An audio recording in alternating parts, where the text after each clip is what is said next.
حنان يا منان يا قديم الإحسان بحر جودك مليان. Assalamualaikum warahmatullahi wabarakatuh.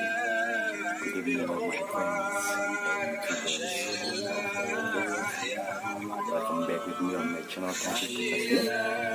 Tonight I will come again with you. I will come again to you with my channel Taufik Tasbih to accompany you while you are still at home. Stay home, and I'm trying to all of you to give something special or to tell about story to accompany you while you're still at home. But yes, we must still stay at home until now to follow our government instruction and to care of us, to care of you, to care of our family, to do social distancing until now. But don't worry, you are still with me. While I stay at home, I will make video for you. And then, if you stay at home, that you love yourself, that you love your family, and then we are already help anybody. So I hope in this video I will try to tell a story.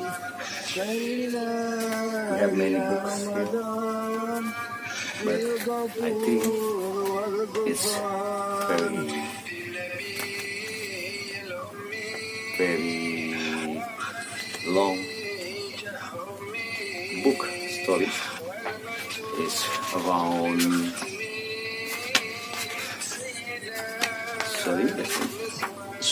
1 until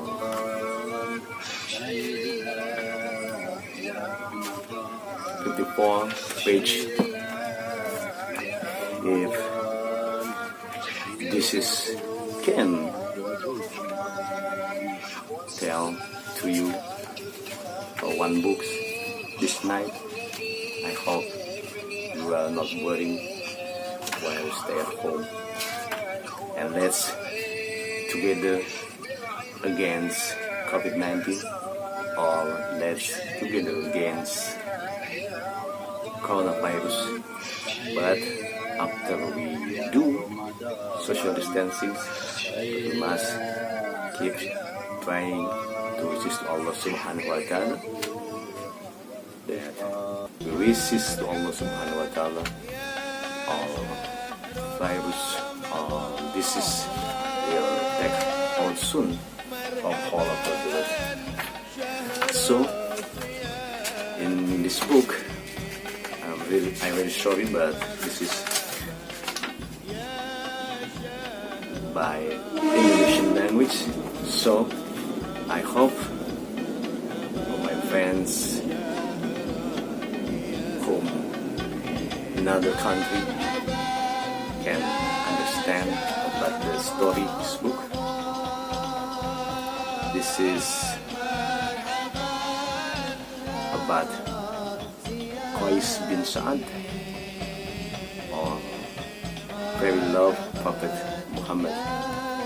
This story written by Mr. or Mrs. Dinar Setiawan. So I will try to reading this story. This is the page 1.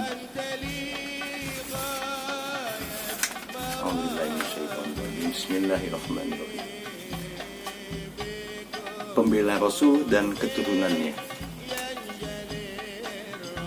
Walau usianya masih muda, akan tetapi orang-orang Ansor memandangnya sebagai seorang pemimpin. Anak muda yang dicintai penduduk Arab tersebut bernama Qais bin Sa'ad bin Ubaidah. Ia berasal dari keluarga paling dermawan. Pada perang Siffin, Qais bin Sa'ad bin Ubadah berada di pihak Khalifah Ali. Sifat jantan dan keberaniannya terbukti dalam setiap peperangan yang diikuti sejak zaman Rasulullah Sallallahu Alaihi Wasallam. Ketika Hasan putra Ali mengalah kepada Muawiyah, hatinya sangat sedih dan terpukul berat. Padahal Qais bersedia mempertaruhkan umur untuk membela ahli bait tersebut. Kecintaan terhadap keluarga Rasulullah tak terkirakan lagi. Setelah Hasan bin Ali mengalah kepada Muawiyah, ia menjauhkan diri dari keramaian. Qais bersunyi-sunyi diri untuk lebih mendekatkan diri kepada Tuhan Yang Maha Esa. Pada tahun 59 Hijriah, Qais bin Sa'ad wafat dengan tenang. Kehidupannya selama mengukir sejarah Islam akan tetap dikenang dan tercatat dalam lembaran kehidupan kaum muslimin. Semoga arwahnya mendapat tempat yang terpuji di sisi Allah Subhanahu wa Ta'ala. Amin.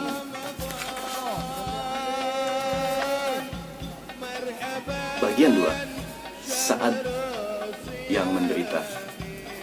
Qais adalah pemuda kaum Ansor dari suku Khazraj. Ayahnya bernama Sa'ad, seorang pemimpin dari suku Khazraj yang disegani. Sebelum kita melanjutkan kisah tentang Qais, alangkah baiknya kita melihat juga latar belakang kehidupan ayahnya yang bernama Sa'ad.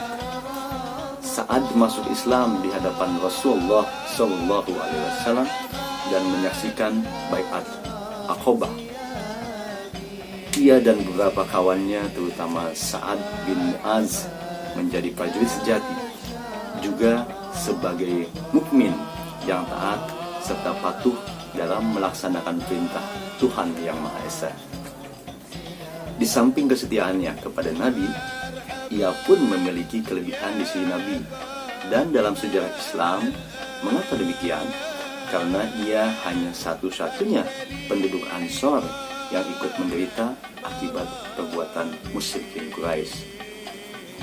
Sa'ad yang bukan berasal dari orang kebanyakan harus menderita didera cemeti dan cambuk, juga pukulan-pukulan yang hampir saja mematikannya. Namun, sebagai muslim sejati,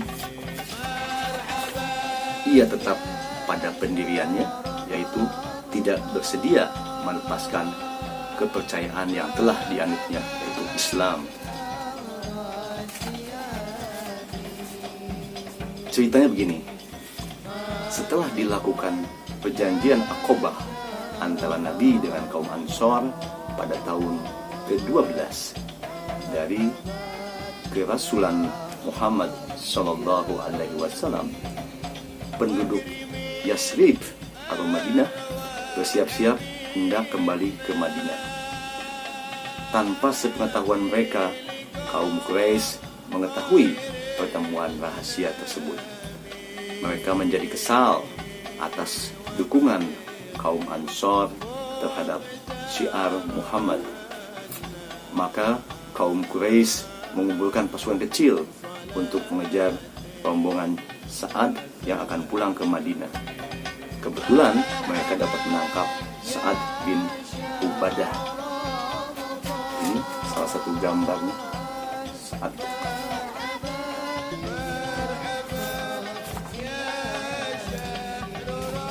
Kedua belah tangan Sa'ad diikat ke atas pundaknya dengan tali kendaraan. Sa'ad dibawa ke Mekah. Kedatangannya disambut beramai-ramai, dibarengi oleh pukulan dan penyiksaan lainnya.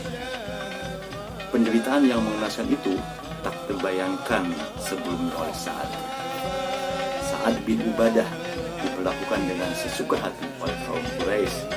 Penduduk Yastrib ini menjadi korban kebiadaban dan penindasan kekejaman musyrikin Quraisy yang tak mengenal rasa kemanusiaan. Nasib yang ia terima di Mekah sangat berbeda sekali dengan perbuatannya sehari-hari di Madinah. Sa'ad di Madinah terkenal sebagai seorang pemuka yang selalu memberikan perlindungan terhadap siapapun. Ia menjamin setiap pendatang yang bermukim di Madinah. Akan tetapi, mengapa ia di Mekah diperlakukan sedemikian kejinya? Mungkin mereka yang mengisahnya tersebut tidak mengetahui siapakah ia sesungguhnya. Kalau kaum musyrikin Quraisy mengetahui ia sebenarnya, mungkin mereka tidak akan melakukan tindakan sekejam itu. Sebab beliau bagaimanapun, ia adalah seorang pemimpin yang sudah sepantasnya dihormati oleh penduduk Arab termasuk oleh kaum Quraisy. Sepengetahuanku, aku selalu berbuat baik terhadap sesama hidup yang datang ke Madinah. Aku pun berusaha melindungi dan menjamin keselamatan tamu yang menetap di Madinah. Akan tetapi, mengapa aku di Mekah diperlakukan seperti ini? Apa dosa dan kesalahanku pada penduduk Quraisy? Mungkin demikianlah kira-kira pemikiran Sa'ad bin Ubadah waktu itu. Ketika pada suatu waktu Sa'ad bin Ubadah telah bebas dari cengkraman musyrikin Quraisy, dia meriwayatkan sebagai berikut. Demi Allah, aku berada dalam cengkraman mereka ketika tiba-tiba muncul segerombolan Quraisy. Di antara mereka kelihatan seorang yang berkulit putih, bersih dan tinggi. Maka aku berpikir dalam jiwaku, jika di antara orang-orang ini ada yang baik, maka orang inilah yang baik. Maka ketika ia telah dekat, aku bikin dunia kuat-kuat. Tidak, demi Allah, tidak ada lagi yang baik di kalangan mereka. Saat melanjutkan riwayatnya yang menyebutkan itu, ketika aku tengah diseret-seretnya, salah seorang dari mereka menghampiri daku lalu berkata, "Keparat, apakah tidak ada di antaramu dengan salah seorang Quraisy ikatan perlindungan?" "Ada," kataku. "Aku biasa melindungi anak buah saudagar Jubair bin Mut'im dan menjaga mereka dari orang-orang jahat yang bermaksud menganiaya mereka. Juga aku pelindung dari Haris bin Hab bin Umayyah," kata orang itu pula. "Sebutkanlah ikatan dan perlindungan di antara mereka dengan kamu." Kemudian aku menerangkan tentang ikatan dan perlindungan dengan kedua sekutuku tersebut. Setelah mendengar penjelasanku, di antara mereka pergi untuk menanyakan tentang diriku kepada kedua orang yang telah disebutkan tadi. Mereka menyampaikan berita bahwa salah seorang dari suku Khazraj tengah disiksa di padang pasir sebab menjalin ikatan dengan Muhammad Sallallahu Alaihi Wasallam. Maka Jubair bin Mut'im dan Haris bin Hab bin Umayyah menjawab, "Benar dia, demi Allah, benar dia." Kemudian musyrikin Quraisy datang ke tempat penyiksaanku dan membebaskan daku. Sa'ad bin Ubadah segera meninggalkan kota Makkah setelah mendapat perlakuan dan penyiksaan sedemikian rupa dari suku musyrikin Quraisy. Dia kini mengetahui persiapan mereka untuk mengadakan perlindungan dengan para pengikut Rasulullah Shallallahu Alaihi Wasallam. Dan permusuhan bangsa yang belum sudi menerima cahaya Islam dan kebenaran ini mempertebal semangat Sa'ad bin Ubadah untuk tetap mempertahankan nama Islam dan keselamatan Nabi juga para sahabatnya dari tindak perbuatan kaum musyrikin Quraisy. Demikianlah kisah dirinya yang diriwayatkan oleh Sa'ad bin Ubadah setelah ia berada kembali di Madinah.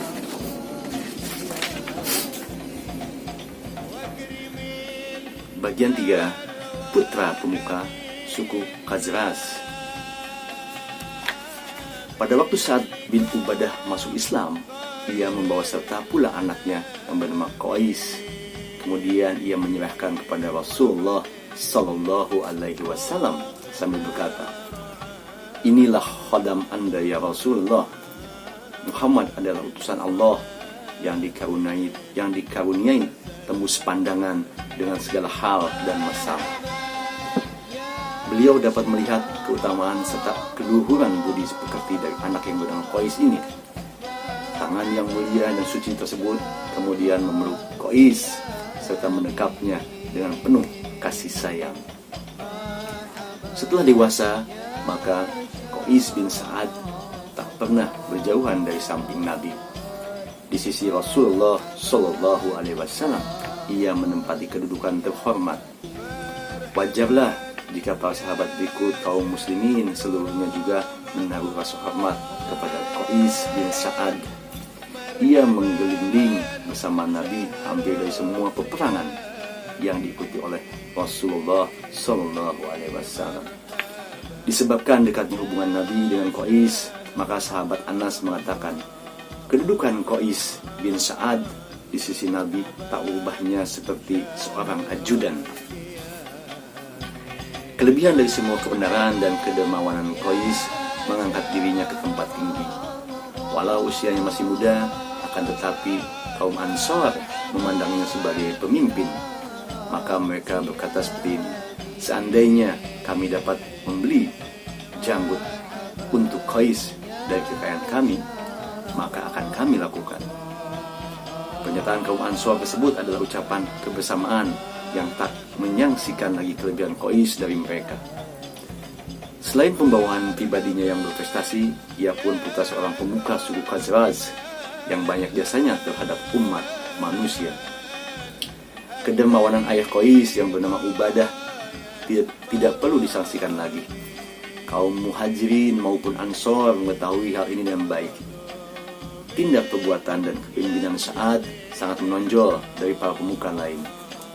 Ahli-ahli menuliskan riwayat mengenai kemurahan dan kedermawanan Sa'ad bin Ubadah sebagai berikut. Sa'ad selalu menyiapkan perbekalan bagi Rasulullah Sallallahu Alaihi Wasallam dan seluruh isi rumahnya. Kata mereka pula mengenai Sa'ad, biasanya seorang laki-laki Ansor membawa pulang seorang, 2 atau 3 orang Muhajirin, sedangkan Sa'ad bin Ubadah selalu pulang sambil membawa pulang 60 orang Muhajirin. Hampir semua watak serta sifatnya yang terpuji menurun sepenuhnya kepada Qais bin Sa'ad. Ia tumbuh menjadi pemuda penerus sifat dan watak ayahnya yang terpuji. Kedermawanan yang dimiliki oleh Qais bukanlah hal yang baru. Selain tumbuh dan muncul dari hakikat dirinya yang luhur juga terpuji, juga berkat aliran darah dari nenek moyangnya. Kedermawanan turun-temurun dari keluarganya menumbuhkan Qais menjadi pemuda Ansor yang baik serta terpuji.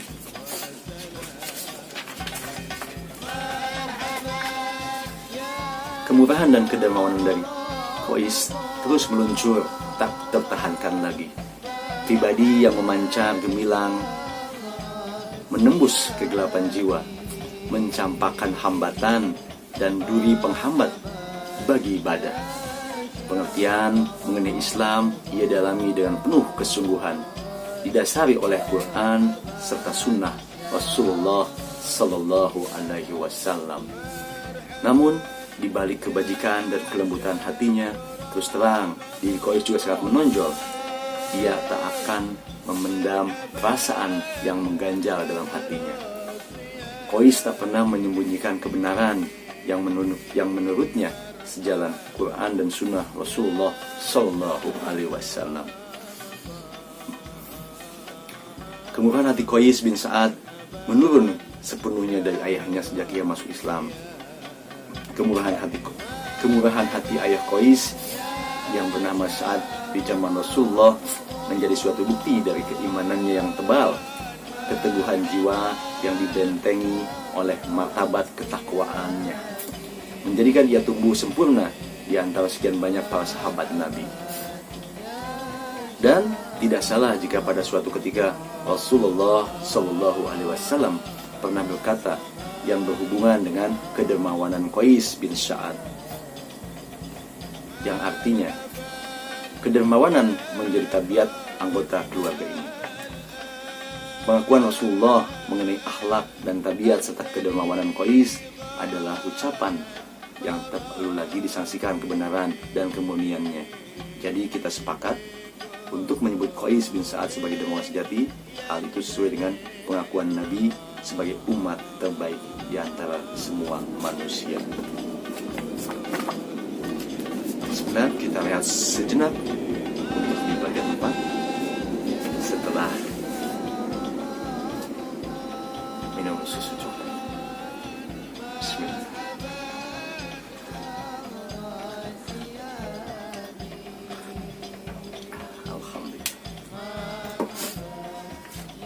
Bagian 4. Paling licin dan cerdik.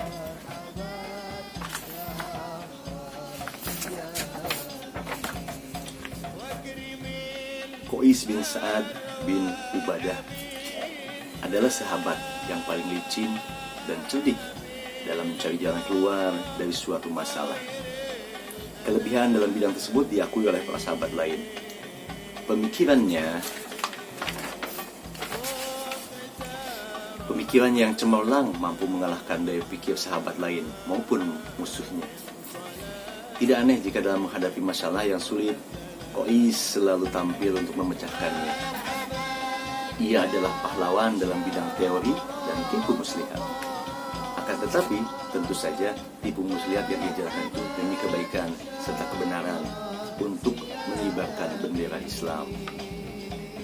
Mengenai kepandaian dan kelihayan dalam tipu muslihat ini diakui sendiri oleh Qais bin Sa'ad. Kalau bukan karena Islam, saya sanggup membuat tipu muslihat yang tak dapat ditandingi oleh orang Arab manapun. Pernyataan dirinya itu memang dapat dibuktikan berkat ketinggian, kecerdikan dan kecerdasan serta keenceran otak. Pada peristiwa perang Siffin, Qais berada di pihak Khalifah Ali. Ia menentang keras pihak Muawiyah yang jelas-jelas bersalah dan ingin merebut kursi Khalifah dari tangan Ali radhiyallahu anhu. Perang saudara yang telah banyak mengorbankan jiwa kaum muslimin tersebut sangat merisaukan perasaan umat Islam. Kerukunan dan kedamaian yang dulu selalu terlihat kini sudah tak nampak lagi. Yang ada saat itu adalah perang belas saraf yang akhirnya mengakibatkan perang saudara. Qais bin Sa'ad itu terpukul mencari jalan untuk mengalahkan Muawiyah dan pasukannya. Otaknya diputar untuk mencari jalan terbaik agar penentang Ali tersebut hancur. Keenceran Qais sangat memungkinkan untuk dapat mengalahkan dan menghancurkan kekuatan Muawiyah saat itu. Disalingnya